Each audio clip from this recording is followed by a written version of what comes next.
Non-profit, educational, or personal use tips the balance in favor of fair use. Guys எல்லாரும் எப்படி இருக்கீங்க? இனி நம்ம என்ன அனிமி பார்க்க போகிறோம்னு பார்த்தீங்கன்னா சாகா of Tanya the ஈவிலோட episode number 8 தான் பார்க்க போகிறோம். இதுக்கு முன்னாடி இருந்த 7 எபிசோட் நீங்கள் பார்க்கலன்னா டிஸ்கிரிப்ஷனில் லிங்க் தரேன், மறக்காமல் அதை பார்த்துட்டு வந்துடுங்க. சரி வாங்க நம்ம கதைக்குள்ளே போகலாம். ஒரு கதை சொல்லிட்டேன் சார். ஓப்பன் பண்ண உடனே சண்டை நடக்கிற இடத்த தான் காட்டுறாங்க. இது வந்து ரெயின் ஃப்ரண்ட், அதாவது எம்பையர் நாட்டுக்கும் ரிப்பப்ளிக்கும் நடக்கிறதுலே மோசமான சண்டை களம்னு நான் சொல்லியிருந்தேன்ல. முதல்ல டானியா இருந்த இடம், இந்த இடத்த தான் காட்டிகிட்டு இருக்காங்க. டானியா வந்து பின்னாடி பேசிக்கிட்டு இருக்கா. காலையில் விடிஞ்சதுலேருந்து ராத்திரி வரைக்கும் இங்கே ரத்த களமாக ஓடும். நைட்டு உங்கள் கூட படுத்துருந்து சொல்லிச்செல்லாம் காலைல பார்த்தா செத்துட்டு இருப்பான். அந்த மாதிரி ஒரு பேட்டில் ஃபீல்டு இது அப்படின்னு நான் அப்படியே சொல்லிட்டு இருக்கேன். அப்படியே போர்க்காலத்தை தான் காட்டுறாங்க. பயங்கரமாக மாறி மாறி எல்லாரும் சுட்டுக்கிட்டு செத்துக்கிட்டு இருக்காங்க. இவங்களோட வேலை என்ன, தூரத்துலேருந்து வெடி போடுறாங்க பார்த்தீங்களா, வெடிகுண்டுகளை வீசுகிறவங்கள கொல்றது தான் இவங்களோட வேலை.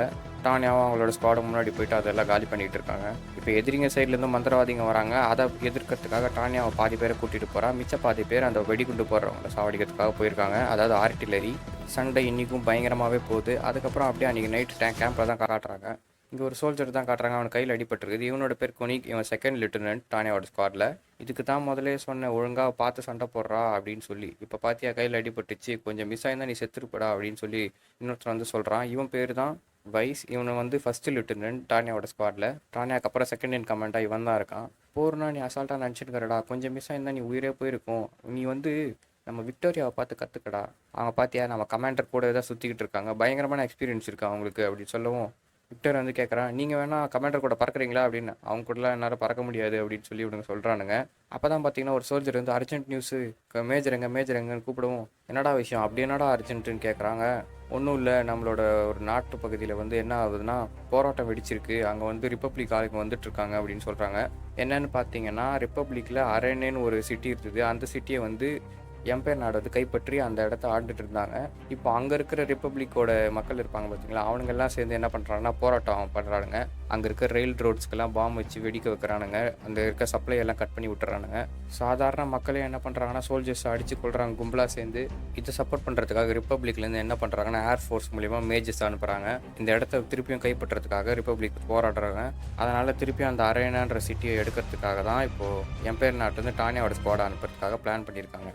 ஆனால் இங்கே என்ன சிக்கல்னு பார்த்தீங்கன்னா, நார்மலாக சண்டைனா போய் சண்டை போட்டுட்டு வந்துடுவாங்க. ஆனால் இது சிட்டியில் நடக்கிறதுனால சிட்டியில் வந்து மக்களும் இருப்பாங்க இல்லையா, அதனால் சோல்ஜர்ஸ்க்கு சண்டையில் அவங்க செத்துருவாங்கன்னு பார்க்குறான். மிலிட்ரி ரூல்ஸ் படி கன் இல்லாத அந்த நாட்டு குடிமகன்களை வந்து சுடுறது வந்து ரூல்ஸுக்கு எதிரானது. அதனால இவன் வந்து கேட்குறா, அதுக்கு நாங்கள் என்ன பண்ணுறது அப்படின்னு சொல்லி. அதுக்கு இவர் என்ன சொல்கிறாருன்னா, நாங்கள் முதல்ல ஒரு நோட்டீஸ் அனுப்புவோம் அங்கே வந்து எவாக்குவேட் பண்ணுறதுக்காக. அப்படியே அவங்க வந்து எவாக்குவேட் பண்ணி எம்பையர் நாட்டுக்குள்ளே வந்துட்டாங்கன்னா அவங்க சேஃப் ஆகிடுவாங்க. அப்படியும் இல்லை, அந்த ஆர்டரை மீறி அவங்க அங்கே ஸ்டே பண்ணாங்கன்னா அவங்கள வந்து ரிப்பப்ளிக், அதாவது நம்மளோட எதிரியாக கன்சிடர் பண்ணோம், அதை பற்றி நீ கவலைப்பட தேவையில்ல, அப்படியே சுட்டு தள்ள வேண்டியது அப்படின்றத சொல்கிறாரு. ஓ அப்படின்னா என்ன சொல்கிறீங்க, நீங்கள் அப்போ எவாக்குவேட் ஆர்டர் கொடுத்த பிறகும் அங்கே யாராவது அப்படியே இருந்தாங்கன்னா அவங்கள நாங்கள் பாரபட்சம் பார்க்காம சொல்லலாம், அதானே சொல்ல வரீங்க அப்படின்னு இவர் சொல்லவும், மேஜர் அப்படின்னு இவர் கத்துறாரு. மன்னிச்சிருங்க, நான் அவசரப்பட்டு சொல்லிட்டேன். ரூல்ஸை ஃபாலோ பண்ணுறது தான் நம்மளோட சோல்ஜரோட வேலை, அதை நான் கண்டிப்பாக ஃபாலோ பண்ணுவோம். நம்ம நாட்டுக்கு நான் வெற்றியை கொண்டு வரேன் அப்படின்னு இவர் சொல்லிட்டு வெளியே வரா. இங்கே பார்த்தீங்கன்னா சொன்ன மாதிரியே வந்து எவாக்குவேட் ஆர்டரும் போடுறாங்க. இதை பார்த்தா அவனுங்க எவாக்குவேட் பண்ணுமா, டேய் என்னடா இது எங்க நாடுறா, நான் ஏன்டா இங்கேருந்து வெளியே போகணும் அப்படின்ற மாதிரி தான் இவனுங்கெல்லாம் பார்க்குறானுங்க. டானியா வந்து அவளோட ஸ்குவாடை ரெடி பண்ணிக்கிட்டு இருக்கா. எல்லாரும் கவனமாக கேளுங்க, இப்போ நம்ம போக போகிற பேட்டில் ஃபீல்டு வந்து ரொம்பவும் மோசமானது. அதுவும் இல்லாமல் இது சிட்டிக்குள்ளே நடக்க போகிறதுனால கஷ்டமாக இருக்கும். இன்னொரு முக்கியமான விஷயம், நம்ம ஏற்கனவே சிட்டிக்குள்ளே மக்கள் எல்லாம் வெளியே போக சொல்லி ஆர்டர் கொடுத்துட்டாங்க. ஆனால் அந்த ஆர்டரை மீறி அங்கே இருந்தாங்கன்னா அவங்க வந்து நம்ம எதிரிங்க, நீங்கள் அவங்கள பாரபட்சம் பார்க்காம சுடணும். நம்மளோட வேலை வந்து அங்கே இருக்க மெஜிஷியன்ஸை கொண்டு வரது தான். அதுக்கப்புறம் வந்து ஆர்டிலரி பார்த்துக்குவாங்க பாம்பு போட்டு அப்படின்னு சொன்னோன்னே சோல்ஜர்ஸ் எல்லாம் பார்க்குறாங்க, என்னது ஆர்டிலரி பாம்பு போடுவாங்களா, அப்படின்னா சிட்டிக்குள்ளே போட்டால் உள்ளே இருக்க மக்கள்லாம் சுத்திர மாட்டாங்களா அப்படின்னு யோசிக்கிறாங்க. இப்போ சண்டைக்காக ரெடி ஆகிட்டு இருக்கும்போது இந்த ஃபர்ஸ்ட் லிeutenantடும் செகண்ட் லிeutenantடும் உட்காந்துட்டு இருக்கானுங்க. இந்த கொனிக்கு இருக்கான், அவன் சொல்கிறான், இவங்க சொல்கிறத பார்த்தா நம்ம உண்மையான மக்களை கொல்ல வேண்டியதாக இருக்கும் போலியே அப்படின்னு சொல்ல, டே அந்த மாதிரி சொல்லாதரா அப்படின்னு சொல்லி இவன் கத்துறான். அப்படியே கட் பண்ணி இந்த அரேனன்ற சிட்டியில் தான் காட்டுறாங்க. அங்கே பார்த்தீங்கன்னா எதிரிங்களோட மேஜ் வந்து உட்காந்துட்டு இருக்கானுங்க. அவங்களுக்கு வந்து மைக்கில் சொல்கிறாங்க, உங்களை நோக்கி எதிர்ப்பட வந்துக்கிட்டு இருக்குன்னு சொல்லி. பரவாயில்ல இவ்வளோ சீக்கிரமாக வந்துட்டானுங்க, அப்படின்னா இதை சீரியஸாக எடுக்கிறாங்கன்னு அர்த்தம் அப்படின்னு நினைக்கிறான். அவங்களோட டேட்டா அவனுக்கு அனுப்புறோன்னு சொல்லி டேட்டா அனுப்புகிறான். பார்த்தோன்னே ஆச்சரியமாயிடுறான், என்னது ரெயினோட டெவிலா, பெரிய ஆளை தான் அனுப்பியிருக்காங்க, ரொம்ப சீரியஸாக பண்ணுறாங்க போல இந்த எம்பையர் நாடு அப்படின்னு இவங்க பார்க்க. ரெயினோட டெவில்னு சொல்கிறது வந்து டானியாவை பார்த்து தான் சொல்கிறாங்க. ஏன்னா அவன் ரெயினில் வந்து போயிட்டு பயங்கரமாக அடிச்சா இல்லையா. இப்போ எம்பையர் நாடோ ரிப்பப்ளிக் நாடோ அடிக்க ஆரம்பிக்கிறாங்க. ரெண்டு பேரும் பக்கத்து மத்தியிலும் பார்த்தீங்கன்னா பயங்கரமான ஒரு ஃபைட் போகுது. சிட்டிக்குள்ளே நடக்கிறதுனால அப்படியே அட்டாக் ஆன் டைட்டனில் நடக்கிற மாதிரி அப்படியே பறப்பாங்க பார்த்தீங்களா, வலை விட்டுட்டு அந்த மாதிரி இந்த மாதிரி பறந்துட்டு இருக்கானுங்க. இவங்க ஓட அவங்க பின்னாடி துரத்திட்டு போக மாற்றி மாற்றி சுட்டுக்கிறாங்க. ரிப்பப்ளிக் நாடு வந்து அந்த சிட்டியை கைப்பற்றுறதுனால அது உள்ளேருந்து ஒளிஞ்சிக்கிட்டு அடிக்கிறானுங்க. இது வந்து மிகப்பெரிய கஷ்டமாக இருக்குது நம்ம ஆளுங்களுக்கு. எல்லாரும் பிரிஞ்சு போய் அட்டாக் பண்ணுங்க அப்படின்னு சொல்லி ஆர்டர் கொடுக்குறா. பிரிஞ்சு போய் எல்லாரும் அட்டாக் பண்ண ஆரம்பிக்கிறாங்க. டானியா சும்மா இல்லை, அப்படியே பூந்து பூந்து விளையாடுறா, எல்லாரையும் போட்டு தள்ளிட்டு இருக்கா. அப்போ இந்த வேஸ் இருக்கான் இல்லையா, ஃபர்ஸ்ட் லெஃப்டினன்ட், அவனுக்கு வந்து ரொம்ப டயர்டாயிருது. டே எனக்கு கொஞ்ச நேரம் ரெஸ்ட் தேவைடா அப்படின்றான். பார்த்தா அவனுக்கு வந்து அடிபட்டிருக்கு. இந்த செகண்ட் லெஃப்டினன்ட் வந்து அவனை அப்படியே பிடிச்சி கீழே இருக்கிறான். பார்த்து உங்களுக்கு ஒன்றும் இல்லையேன்னு கேட்கும்போது டானியா வந்து பார்க்குறா. அந்த பைத்தியக்காரன் நல்லா இருக்கானா அப்படின்னு கேட்டான். பரவாயில்ல, சின்ன அடி தான், உயிருக்கு எதுவும் ஆபத்து இல்லை அப்படின்னு சொன்னா, அவனை இங்கேருந்து வெளியே போக சொல்லு. உன்ன மாதிரி அடிப்பட்டவனை வச்சுன்னு சண்டை போட்டால் தேவையில்லாத நீ தான் சாவ. அதுக்கு வந்து நீ இங்கே இருக்கு, நம்ம ஆளுங்க அடிப்பட்டவங்க இருக்காங்க பார்த்தீங்களா, அவனெல்லாம் தூக்கிட்டு நீ பின்னாடி போ அப்படின்னு சொல்லவும் இவனுக்கு ரொம்பவும் அசிங்கமாக போயிடுது. டானே வந்து என்ன சொல்கிறான்னா, நீ யோசிச்சதானே ஏன் சொல்லலாமா வேணாமான்னு சொல்லி, அதனால தான் நீ இப்படி அடிப்பட்டு கிடக்குற. நான் தான் முன்னாடியே உனக்கு சொன்னல, கொடுத்த ஆர்டரை ஃபாலோ பண்ணு அப்படின்னு. செகண்ட் ரிட்டர்ன் நீங்கள் வந்து இப்போ கமாண்ட் எடுத்துக்கோங்க, நான் உடனே போகிறேன் என் ஸ்குவாடை கூட்டுட்டு அப்படின்னு சொல்லி கிளம்பிடுறா.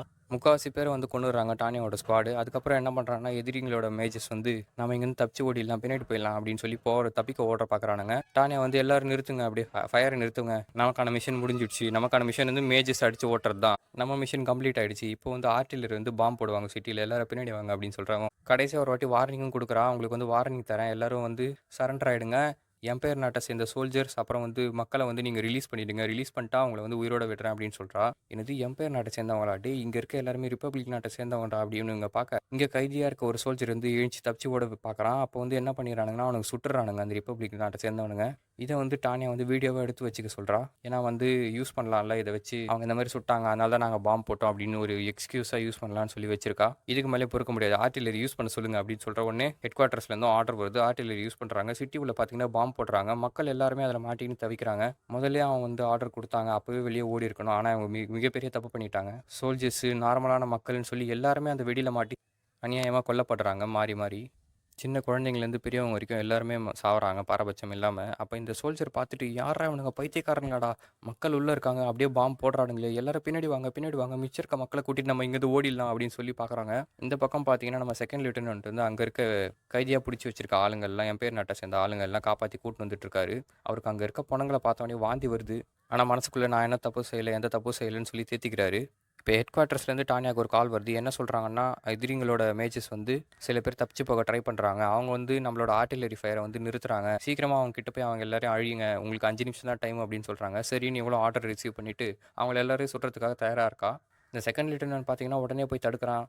சுடாதீங்க, அங்கே இருக்கவங்க நார்மலான மக்கள், அவங்கள எதுக்கு நீங்கள் சுட்டு கொள்றீங்க? நான் தான் உனக்கு ஏற்கனவே சொன்னேனேடா, அவங்களுக்கு ஆர்டர் கொடுத்தாச்சு, அதை மீறியும் அவங்க இங்கே இருந்தாங்கன்னா நம்மளோட எதிரிங்க, இது மேலிடத்துலேருந்து அந்த ஆர்டரை நான் ஃபாலோ பண்ணி தான் ஆகணும் அப்படின்னு சொல்ல, நீ பண்ணுறது தப்பு அப்படின்னு சொல்கிறான். வாயிலே ஒன்று குத்தி அவனை படுக்க போட்டு கன்னை தூக்கி கீழே போட்டு, இந்தா கன் எடு, இப்போ நீ கன் எடுத்து சுட்டு தான் ஆகணும், இது மேலிடத்துலேருந்து வந்த ஆர்டர் அப்படின்னு சொல்கிறா. அவன் அந்த பக்கம் பார்க்குறான். ஒரு சின்ன பையன் அவனை பார்த்து முறைச்சி பார்க்குறான். நீ இப்போ இவங்களை உயிரோட விட்டுன்னு வச்சுக்கேன், நாளைக்கு இதுலேருந்து 4 பேர் சோல்ஜர் ஆகி உன்னை கொல்றதுக்காக வருவான், இப்போவே கொல்றது தான் நல்லது, கொல்லு, கன் எடு அப்படின்னு சொல்கிறான். இவன் அழுதுகிட்டே கன் எடுத்து சொல்கிறான். அப்படியே அந்த சீனை கட் பண்ணுறாங்க. ஹெட் குவார்ட்டர்ஸை மறுபடியும் காட்டுறாங்க. இந்த ஹெட் குவார்ட்டர்ஸில் வந்து இந்த கண்ணாடி போட்ட கர்னல் வந்து என்ன பண்ணுறாருன்னா, மேஜர் கேட் வந்து பேசிக்கிட்டு இருக்காரு. இந்த மாதிரி சிட்டியை வந்து ஆக்குப்பை பண்ணிட்டா, அங்கே இருக்க மக்கள்லாம் வந்து கன் எடுத்துட்டா எப்படிலாம் ஹேண்டில் பண்ணுறது அப்படின்னு சொல்லி இந்த ரிப்போர்ட்டில் எழுதியிருக்கு. இது தான் இந்த வாட்டி ஃபாலோ பண்ணிங்களா அப்படின்னு கேட்குறான். ஆமாம், இப்போ அதுக்கு என்ன உனக்கு பிரச்சனை அப்படின்னு இவர் கேட்க, இதை எழுதுனது டானியா தானே அப்படின்னு சொல்லவும், ஆமாம், அந்த மாதிரி ஒரு இன்டெலிஜென்ட்டான சோல்ஜரை வச்சுட்டு யூஸ் பண்ணலன்னா அது நம்மளோட லாஸ் தான். அதை வச்சு நான் மிகப்பெரிய பிளான்லாம் போட்டிருக்கேன், அவளை வச்சு தான் ரிப்பப்ளிக் கண்ட்ரியை நம்ம ஜெயிக்க போகிறோம் அப்படின்னு சொல்கிறாரு. அப்படியே எபிசோடு முடிக்கிறாங்க. இந்த எபிசோடு உங்களுக்கு பிடிச்சிருந்தா மறக்காமல் கமெண்ட் பண்ணுங்கள். இந்த வீடியோ நல்லா இருந்துச்சுன்னா லைக் அண்ட் ஷேர் பண்ணுங்கள். மறக்காமல் அந்த சப்ஸ்கிரைப் பட்டனை மட்டும் அழுத்திடுங்கப்பா.